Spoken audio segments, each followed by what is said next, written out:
What is going on, YouTube? Brad and Eric, Haunted Awakening. We're back. We are back. We are excited. It's been too long, but you guys asked and we delivered. We're going to be starting a new series where we talk about unsolved/solved mystery type deal. It's going to be fun. It's going to be exciting. It's going to give us something to do during the winter, and we hope you guys enjoy it. Absolutely. And remember, if you like ghost hunting, unsolved murders, and all things paranormal, this is the channel for you. Hit that sub button, smash the like button on the video if you like it, and consider becoming a member today. As some of you may know, we have one membership tier now, and that includes everything, so check it out.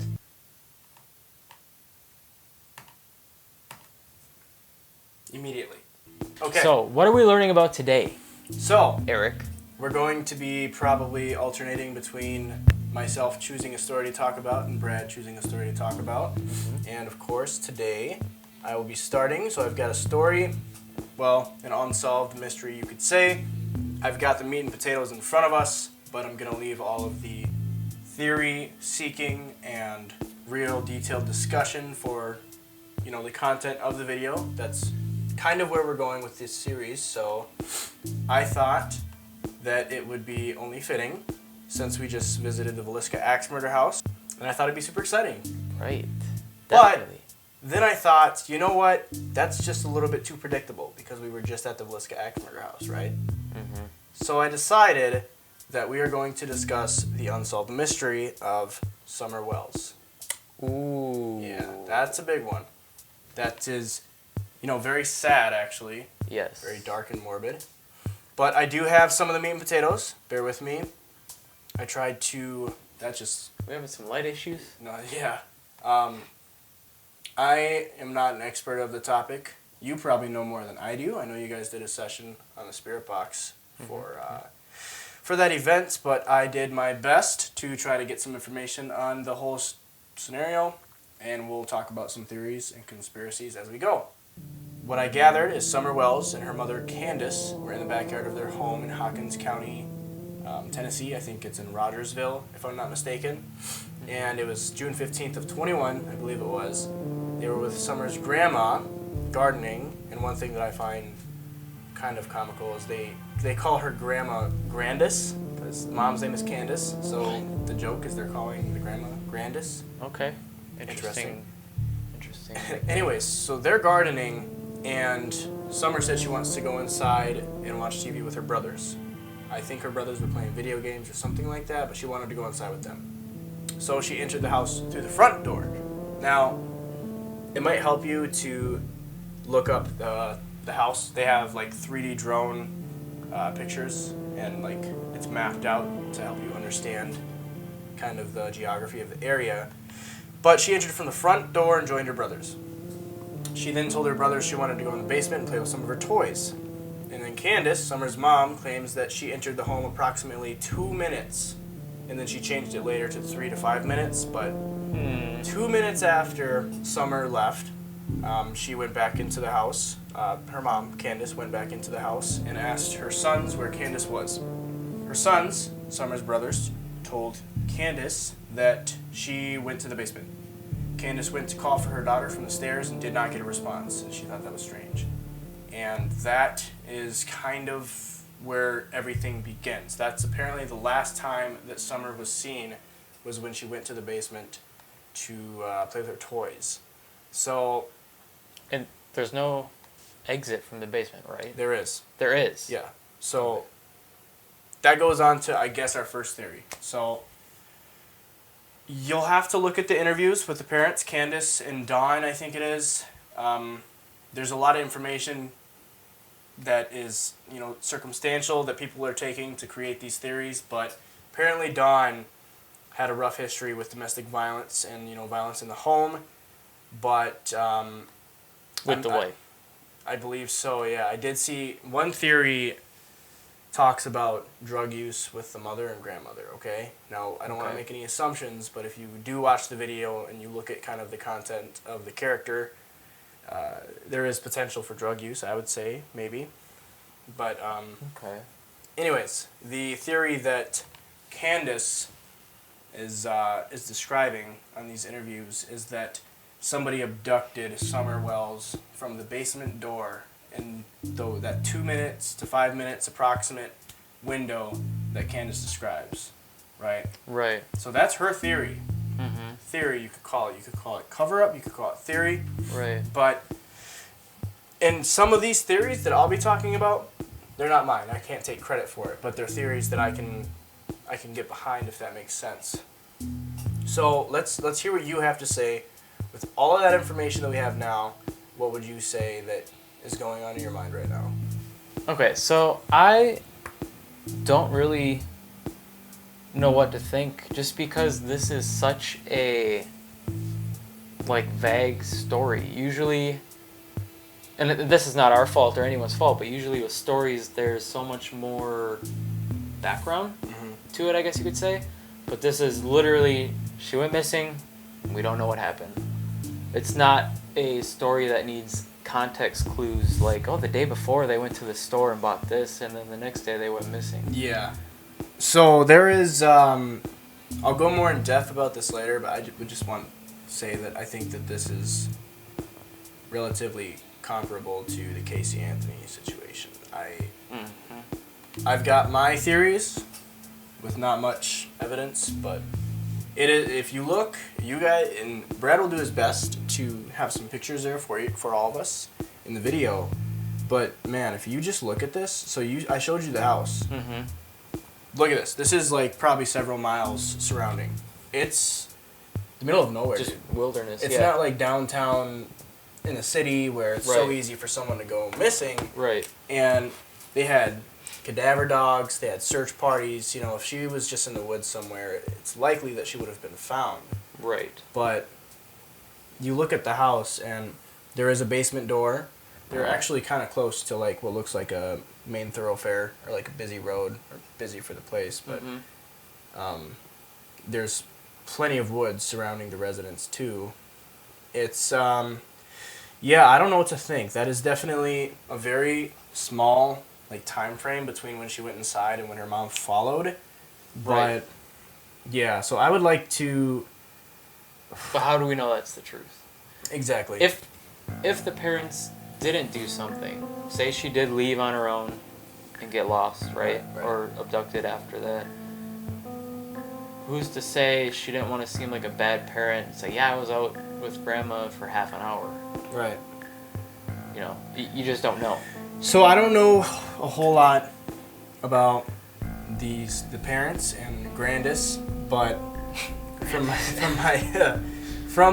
my research, I see that other people have concluded or mentioned. I don't know anything about the reference that they get this idea from or the evidence, but there's apparently the potential for drug use. And one theory, this is not my theory, I found it somewhere online, is that apparently Candace and Summer were coming back from swimming. That I don't think is a theory. I think that was a fact. That's something that was happening. But they're coming back from swimming and possibly, I think, the grocery store too. But the theory was that Candace left Summer in the car sleeping so that she could go use drugs with Grandis. And when she returned to the car, she found Summer deceased from being left in a hot car. And they decided to dispose of her body and come up with a plot on how she just mysteriously went missing. That is just a theory that I found online. That's what theories are, though. It's maybe this happened, maybe that. It's kind of a what-if situation. I don't know how likely that is, but I don't know how likely it is that she went inside 2 minutes after and she's just gone from the face of the earth. So it's something that you can definitely really think about. And if you watch some of these videos of the parents, they don't look very distraught. I know that it's been a while now, but it's got to be hard to talk to the media about your missing child. And one thing that was mentioned by another YouTuber, I'd love to give credit where credit's due, but I don't even remember where I took it from. But if you watch some of the videos and the body language and the language in general, the basic psychology, I guess you could call it, behind them, like even the Chris Watts body camera footage. I'm sure if you're watching this, you've watched that story from somebody else, and you've seen his body language, and you know he's guilty right off the start. Well, if you watch their interview,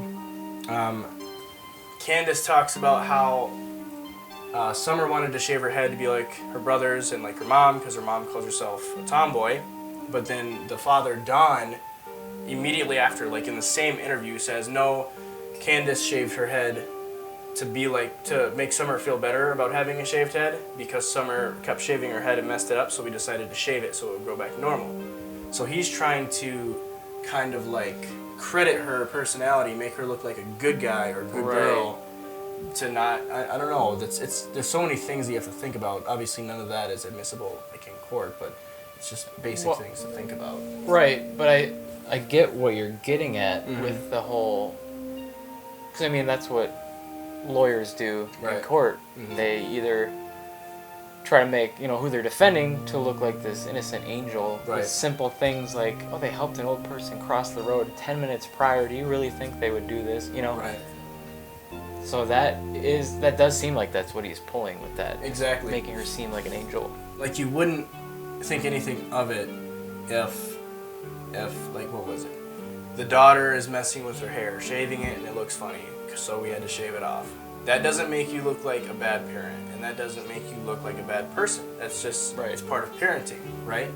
But for him to think that, he probably overthought it, because when you're guilty or when you're stressed or you have adrenaline from doing something wrong, you overthink a lot, right? Your anxiety's high and you're doing stuff that's stupid. That's when you make mistakes, is when you're pumped up and angry or scared, nervous. So he might have overthought that and thought, well, we don't want to look like bad parents because we shaved her head, they're going to know we're guilty. No, she did that to make her feel better. It's something that seems irrelevant to everything, and that's what makes it kind of strange, is that he decided to say that. Just a thought. That's what I love about these, though, the psychology behind everything. It's so interesting to pick apart all this stuff. It is. It really is. It's fun. So that was theory one. That's one theory. I don't have many theories because I was anticipating that we would come up with theories. Okay. But I do have another theory. And there's no access to, like, police reports that I'm aware of. It's an ongoing investigation, and if they have a lead, they definitely don't want anybody to know.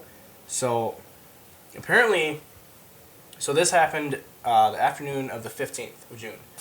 So on approximately the 14th or the 15th, I find that strange that they don't know which day it is. Yeah. There was a red Toyota Tacoma with some details described to be in the area, and police are looking for that vehicle.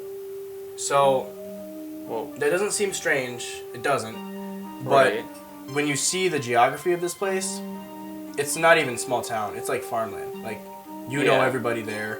Right. You know, when you see someone that isn't from there or doesn't belong there, you know. So, either that was a realistic observation someone made and mentioned, or that could also possibly be another cover-up.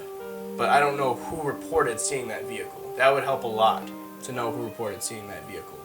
Well, where are they going with it? Are they thinking trafficking?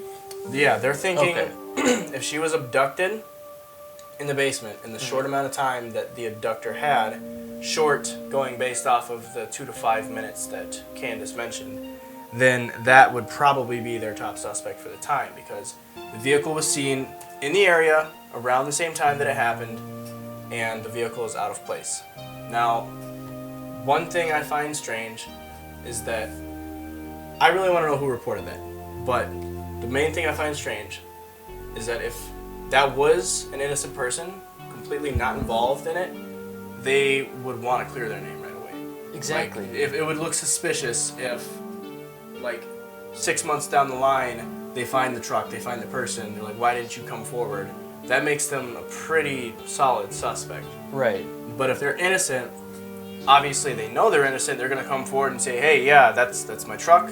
I was there visiting my cousin, or I was there doing this. I'm not a part of this crime at all. You can check my truck for evidence. You can send a dog on it, whatever you want to do. Exactly. So, but that also brings me back to who reported that truck. Because how do we know this truck exists? Right. Right? We don't know. Yeah. That's a small area. Like a very rural place. It would not be hard to find, I think, a red Toyota Tacoma in that area. Mm-hmm. So Very true. That is an interesting theory. it is. Especially if that truck is real. Because... If that truck's real, then I would lean a lot towards the owner of that truck being a suspect for abduction. Yeah. But that's just it. We don't know whether it's real or not. Mm-hmm. I would lean towards it not being real if the parents were the ones that reported it.